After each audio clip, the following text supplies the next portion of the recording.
इस वीडियो के माध्यम से नए और युवा किसान भाइयों के लिए सबसे बेहतरीन उपज देने वाली, शानदार मुनाफा देने वाली फसल के बारे में डिस्कस करने वाले हैं। इस वीडियो के माध्यम से हम आपको बताएंगे मेथी की उन्नत खेती।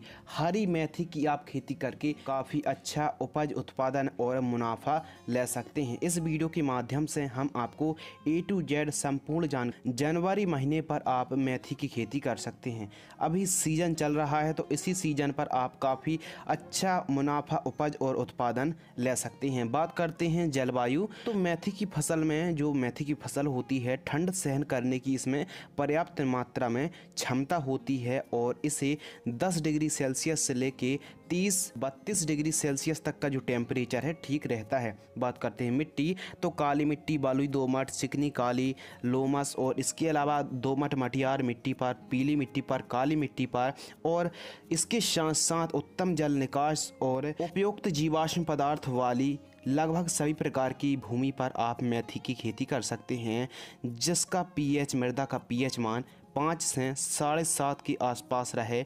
ऐसी खेती पर आप मेथी की उन्नत खेती कर सकते हैं। बात करते हैं खेत तैयार, तो खेत तैयार आप एकदम प्राकृतिक तरीके से कर सकते हैं, एकदम नेचुरल तरीके से कर सकते हैं। गोबर की खाद 2 ट्राली पूरे खेत में गोबर की पकी हुई खाद बिखेर दीजिए, लीजिए, आपका खेत एकदम तैयार हो गया।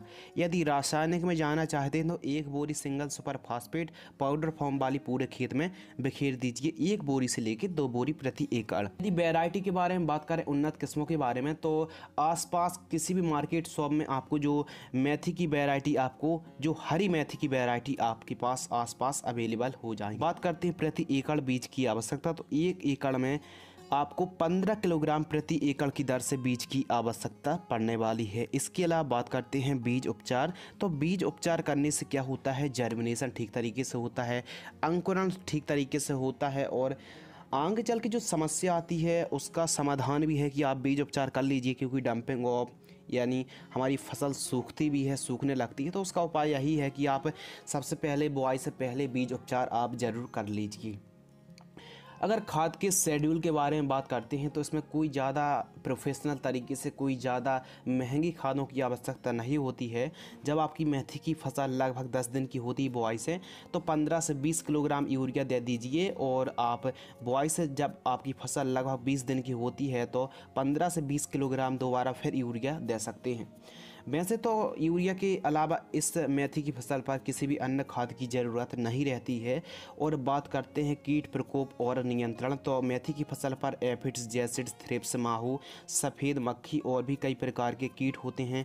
लीफ माइनर का प्रकोप होता है और छोटी छोटी इल्लियों का प्रकोप भी देखने के लिए मिलता है। सकिंग पेस्ट को कंट्रोल करने के लिए आप इमिडाक्लोप्रिड का स्प्रे कर सकते हैं और यदि इल्लियों का प्रकोप भी देख रहा है तो प्रोफेक्स सुपर को आप स्प्रे कर सकते हैं। तो बात करते हैं फंगस, तो कई प्रकार की इसमें बीमारियां आती हैं, जैसे प्लांट डंपिंग ऑफ, पौधे का सड़ जाना, गलन हो जाना, पौधे का सूख जाना और पत्तों पर दाग धब्बे, लीफ स्पॉट्स और भी कई प्रकार की समस्या देखने के लिए मिलती हैं।